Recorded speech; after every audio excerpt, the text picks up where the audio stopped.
You know that as we sit here and talk, Yeah. everybody watching this Yeah. is going to be staring at you physically. Yeah. And they're going to be saying, how thin is she now? Yeah. How many bones can we see? Is she sick? And how sick is she? I'm not sick, Diane. I am not sick. Let's get that straight. I'm not sick. Okay? I've always been a thin girl. I'm not going to be fat ever. Let's get that straight. Whitney is not going to be fat ever. Okay? The Michael Jackson VH1 up here. I'm going to show you the picture. Well, that's a bad shot. Well, it may be a bad shot, but this is real. I mean, the bones, that's real. Yeah, my bones, yeah. I'm 5'7" and thin. I can understand what you mean. But that's not just thin. No, what is it? Diane, tell me. Do you know? It's scary thin. I can believe what you feel. I can believe that. But do you really know? Do you really know? No, you know. Thank you. Anorexia, No way. they've written it. No way. Bulimia, No way. that it's because of drugs. No.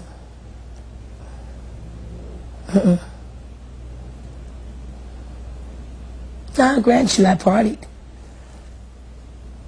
But there have been times when I know I was going through a lot of emotional stress and my eating habits were awful. Whitney dying, crack rehab fails. First of all, let's get one thing straight. Crack is cheap. I make too much money to ever smoke crack. Let's get that straight, okay? We don't do crack. We don't do that. Crack is whack. Could you see the reaction on everybody's faces when you sang? You know what I used to do, Diane? I would close my eyes like this and I'd sing. I was so afraid and I'd sing. And when I would open my eyes, the people would be what we call Holy Ghost fired out. They would be in such spirit of praise. I think I knew then it was an infectious thing that God had given me. I'll never forget, I sang Home, the song Home.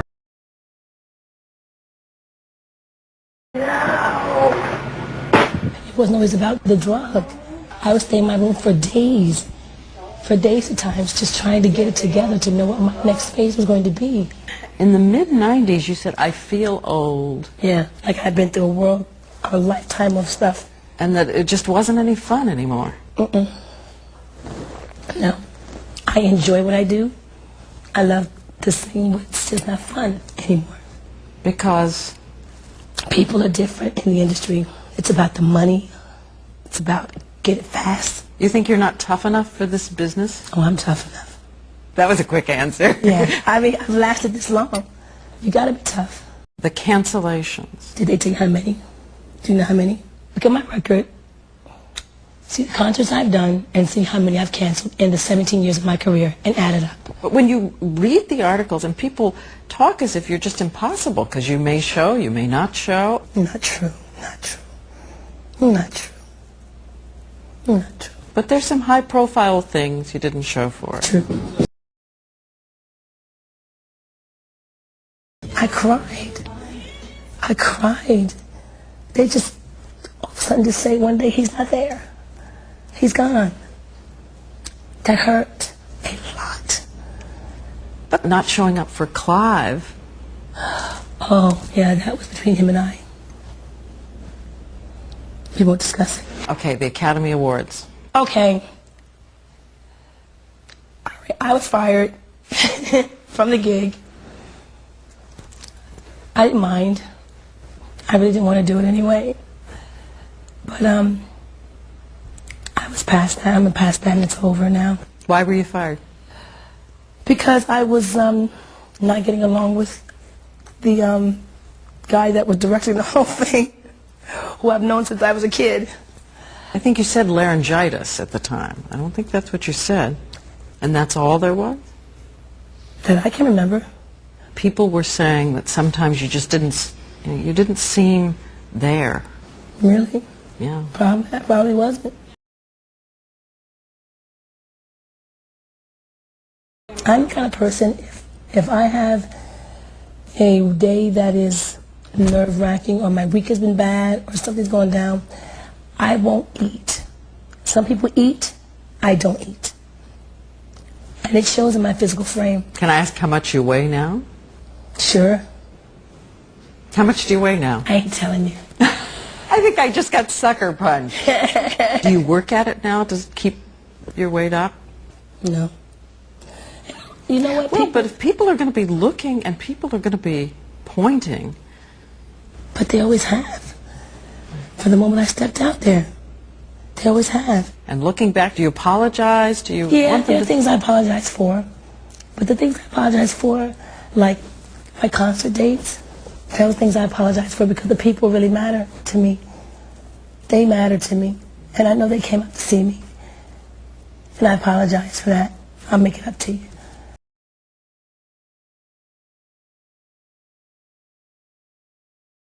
You said you were scared to death on The Bodyguard. Scared to death. Terribly frightened. I mean, Kevin Costner. I said, why me? He said, because you're the only one that can sing. I wake up in the morning and I go, I can't do this. This is too much for me. Bobby, I'm going to quit today. Okay, I'm going to quit. He said, no way are you going to do that. If you quit now, you're going to blame me for the rest of my life. You're going to do this movie and you're going to do it well. You can't quit now. You can't turn back. We did it! You just never pictured Bobby Brown and Whitney Houston together. Who did? Love is where you find it. It's where you find it. And I found it in him. And he found it in me. He was sexy, smooth, a gentleman, and a nice guy. Contrary to popular belief. A very nice guy. Treated me like a lady. We're opposites in so many ways, but we're so much alike. How are you alike? He's family-oriented, I am, and they didn't give us 6 minutes to last. We've gone 10 years. On the way down here, a flight attendant came up to me and said, I'd just like to ask her why she stays with him. Why doesn't she just leave him? I'd like to ask her why she stays with her man. I'd like to know how her utopia is. Then we could talk. Has he ever hit you? No, he's never hit me, no. I've hit him. In anger. It was catatonic, you know. It took him to, like, his spirit was dead. Every now and then, you know, I smoke a joint. Every now and then, you know. It's not an everyday thing. It's maybe every other day, but it's not an everyday thing. But it keeps me calm. What about other drugs? No. I never have. Never have and never will. That's another thing that used to get me so mad. Yeah, they said you tested for cocaine. But I tested for a substance like cocaine, which can be anything. It could be an aspirin. It could be a Valium. It could be anything. But it was not cocaine in my system. And this is what I know. Hey, it's been 10 years since we've been married, right? Wow. Do you think it's gonna make it? I have learned so much from him as an artist. What have you learned? How to move. To be more fluid. Free. Free. You know what I mean? Don't be so constrained. Nothing's perfect. Nothing's perfect. And this is forever. That's what I said. That's what I said. Didn't you?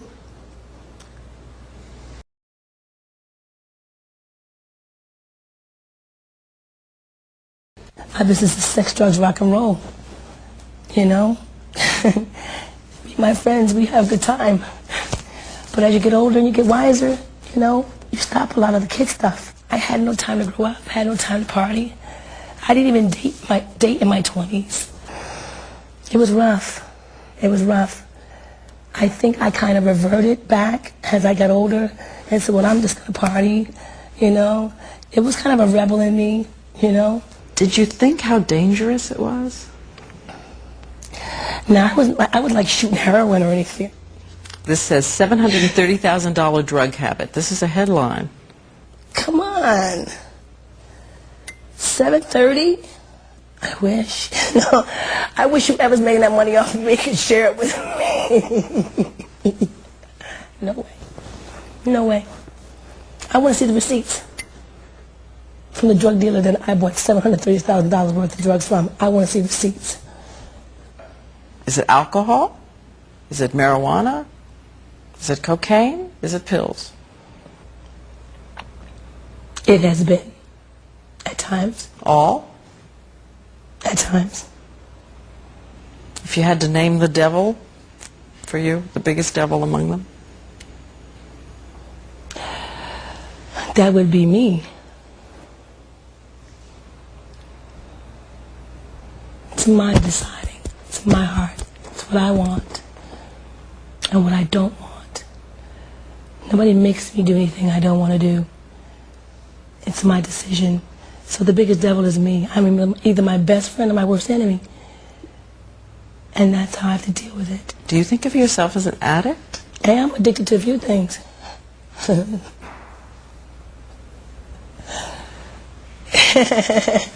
Like? Making love.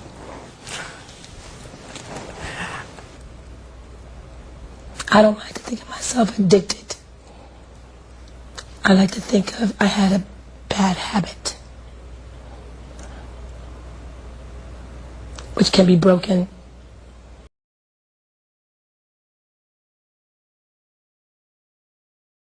As you get to my door, there's some people I want you to meet. I said, Mommy, you raised me with the love and with God.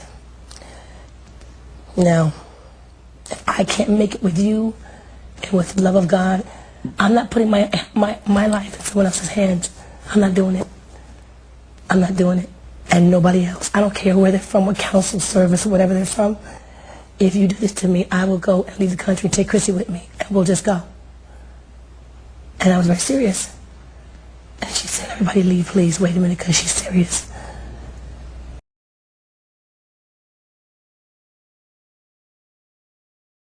But tell me about you that night. First of all, had you been partying? Is that part of it? Well, Diane, I can't say it was like an everyday kind of thing. Yeah, I hung out with some friends and I partied. Did it seem to ease the pressure? Did it quiet the voice in your head? Seemed? Seemed, yes. Did you see that they took electronic devices and changed it for the air? They did it for me and a few other people. Other people too? Other people, yes. Because that sparked that whole thing where the headlines were saying, Whitney is dying. No, Whitney was dead. How scared did you get?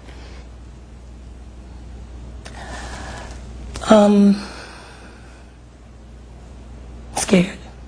When they said I had died, I did. I changed my mind. I changed my mind. Yep, because I didn't want to look like the rest of them. I didn't want to be like them. It frightened me. I don't ever want to be in the realm of where I'm caught in a mold and I can't get out. Never. That's over. I'm beyond it. Do you think you came close? I think as close as anybody I think I can get. I know folks have come closer, but that's as close as I want to be. That's as close as I think it gets. And how sure are you that those bad days you talked about are behind you? I know that I'm on the right path because I'm back home where I started, in here. I can't tell you it's all going to be perfect, Diane, and I can't because tell you. everybody says it's day by day, day by day. Yeah. But now do you say, not at all? Or do you say, I can... Well, I'm not going to tell you that. I can tell you that I am not self-destructive. I'm not a person who wants to die. I'm a person who has life and wants to live. And I always have. and don't ever mistake it for anything else other than that. Are you strong enough to do that now? I think so. And not let it get you? Yes, I am. Because most people... I pray every day that I am. I'm not the strongest every day, but I'm not the weakest either. And I won't break. And I won't break. Is today a good day? Today's a great day. It's a blessed day. No temptations today. I have a few temptations, but it's not about drugs, it's about kicking ass, but, you know. Mine? No. This is a blessing.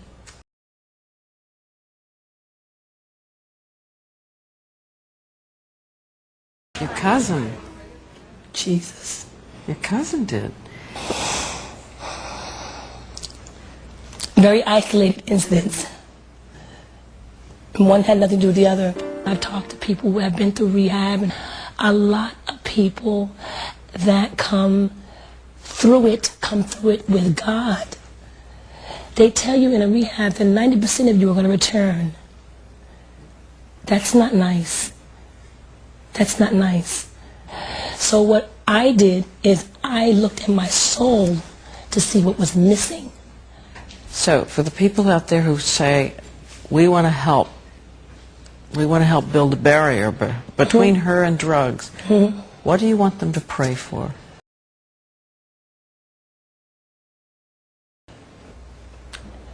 Don't pray about the drugs.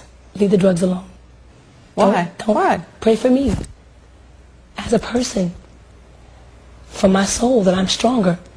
No matter, I don't care what anybody else says or did or what they claimed I was.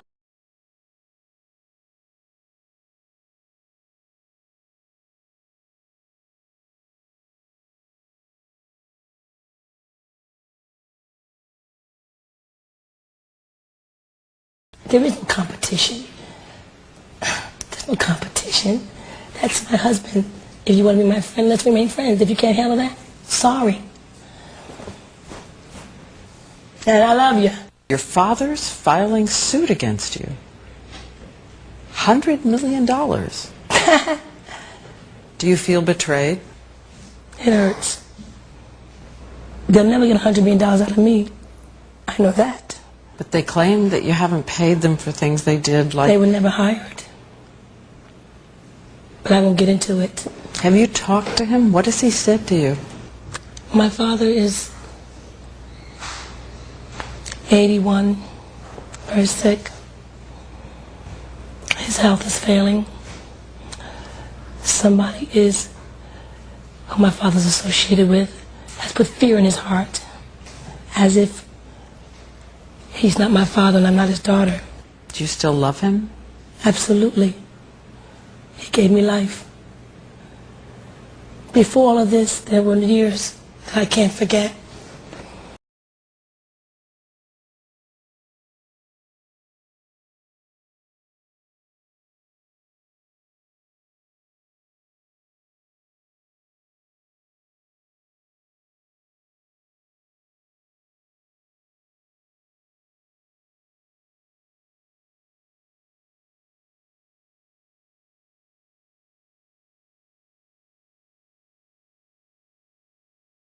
Early in the morning where she and I really have private time together and nobody's around.